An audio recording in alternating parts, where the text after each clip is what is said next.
a minha vida se destruindo, se desfalecendo literalmente. E aí você começa a se envolver com álcool, sim, isso com 11 drogas, anos. Ali com 11 maconha anos. E bebida. Meu Deus. Muita bebida. E aí tinha aquele lance que eu te falei dos amigos, da gangue e tal. Amigos que eram amigos mesmo, assim. A gente curtia as mesmas músicas, tinha as mesmas ideias e tal. E a gente começou a se envolver com essas coisas, assim. A gente não tinha grana para comprar as coisas. Eu comecei a roubar as coisas. Então eu entrava nos mercados e roubava as bebidas para fazer os bailinhos de final de semana, né? Às vezes tinha que sair fugido, às vezes chegava... Meu pai, por exemplo, é um paradoxo muito louco, assim. Meu pai cortava cabelo do delegado e na semana seguinte as pessoas iam falar que a gente tinha ido roubar a coisa e que precisava tomar jeito. Sabe aquele negócio? Nunca fui preso. Mas assim... as pessoas sabiam quem eram, ia até minha família, isso me envergonhava demais, quer dizer, envergonhava a minha família naquele momento. Hoje eu entendo isso, né? Mas naquela época eu não entendia. Então assim, eu via minha mãe sofrer muito, sabe? Apesar de não ter uma visão protestante, de libertação mesmo, assim, de conhecer o Cristo Salvador, o único caminho, minha mãe sempre foi uma pessoa muito boa, muito. E na devoção, ela imaginava estar fazendo a melhor coisa do mundo, entende? Então, eu vejo a verdade e vejo Jesus operando na vida dela, até nesse momento, sabe? Então, assim, as coisas foram piorando, eu continuei trabalhando e eu piorei, porque eu vi meu pai piorando, né? Até um dia que eu vi meu pai sair de casa com uma faca e ir lá e dar uma facada num amigo dele no bar, porque eles brigaram por causa de jogo. Meu pai ficou preso uma noite, só que o delegado da cidade era o cara que cortava cabelo com meu pai. Então, assim, você imagina a cena, né? Tipo, não deu nada sério, óbvio, tipo, né?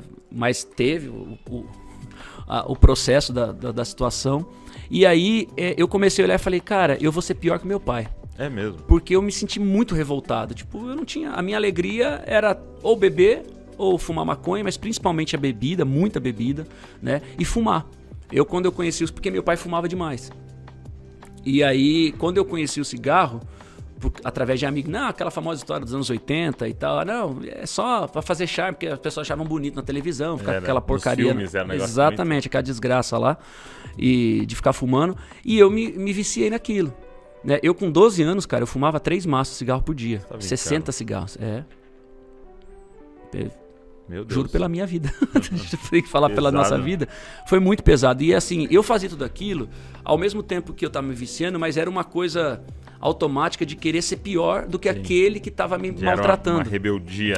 Exatamente. A rebeldia da pré-adolescência, que já existe naturalmente de querer descobrir, só que com uma vida totalmente destruída. Ao mesmo tempo que a gente tinha uma casa, não sei o quê, a gente começou a perder tudo.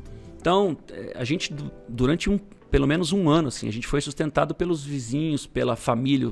Meu pai tinha muitos irmãos, são 7 irmãos. Minha mãe tem 9 irmãos, tinha, né? Foram falecendo. Mas na época todos eram vivos. E a gente recebia cesta básica, a gente vivia disso, porque a gente foi morar na periferia, que é uma casa de Coab na época.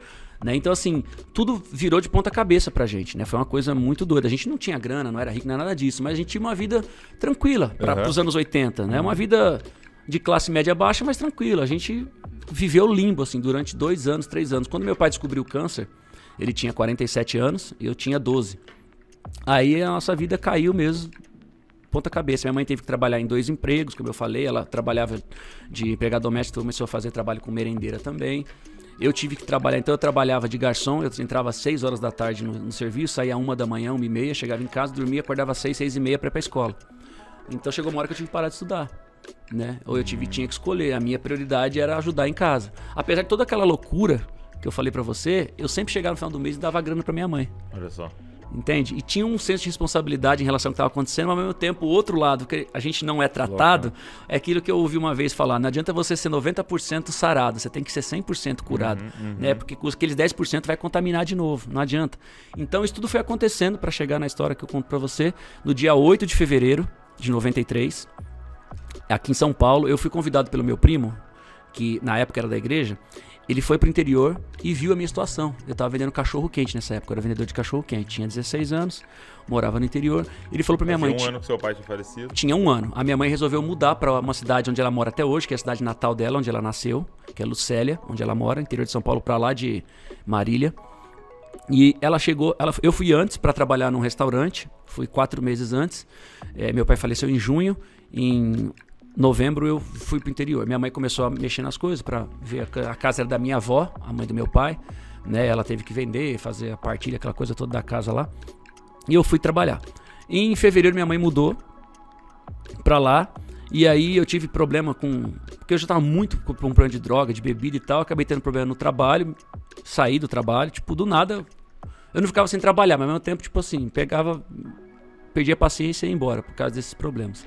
Aí, resumindo a história, eu tava vendendo cachorro quente e tava todo problemático assim. Meu primo chegou. Meu primo foi um hippie, ex-drogado dos anos 70. Ele tem 15 anos mais que eu. Né, o Magrão, que inclusive é dono de uma das lojas lá na Galeria do Rock, chamada Aqualung Records, né? Tem até hoje. Tem até hoje? É, tem até hoje. E aí ele chegou, cara, aqueles roqueiros dos anos 60, 70, olhou tal, convertido, firme com Jesus, falou, tia, deixa eu levar o Pedro embora. Até então o PG não existia, era só Pedro. É o Pedro. Deixa eu levar o Pedro embora, porque ele não vai viver não, tia. Mais um ano esse menino tá morto. Aí você imagina, a mãe perdeu o marido há 1 ano, eu sou o filho mais velho, tenho só um irmão mais novo, que é o Johnny. Também é músico hoje, 3 anos mais novo. E aí foi, tá bom, ela tem que abrir mão pra não ver o filho morrer ali do jeito que tava vivendo, pela situação. E, cara, eu voltei pra São Paulo, minha terra natal, mas morei até os 7 anos, voltei pra morar com ele. Quando eu chego na casa dele pra morar com ele, não, você vai ficar comigo um tempo até arrumar. Chego lá, ele não avisou a minha prima, que era esposa dele na época, e ela tava meio tretada com ele, uns problemas deles lá na época, falou, não, aqui ele não fica. Cheguei em São Paulo, não tinha onde ficar. Sério? Doido, maluco, fui ficar na casa... Maluco. Levou tipo assim, pela fé. Casa sem falar nada com a esposa. Doido. Aí, cara, ele falou assim, pera aí, eu vou dar um jeito. Me levou pra casa da minha tia, a mãe dele, que é a tia Naninha, que é assembleiana do coque, do Birote.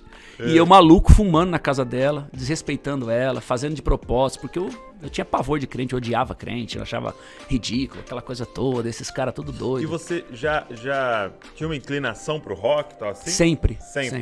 Aquela galera, se for que você curtia as mesmas músicas, era uma galera que curtia rock. Eu cresci ouvindo sertanejo raiz, né? Porque, a minha família veio do sertanejo, minha mãe nasceu na roça, como eu falei, né? Aquela coisa toda. Então meus tios foram músicos profissionais. Os irmãos da minha mãe, Tinha uma dupla chamada Nerino e Nivaldo. Se você entrar na internet, você vai achar. Pode colocar no Spotify aí ou no Apple Music lá que você vai encontrar. Nerino e Nivaldo. Eles tinham vários CDs, acho que só tem um. E eles ganharam a vida, viveram a vida trabalhando com sertanejo. Aquela moda de viola mesmo. Tinha um Carreira Pardinho, aquelas coisas lá, Leo e Léo, Tonico Tinoco e tal.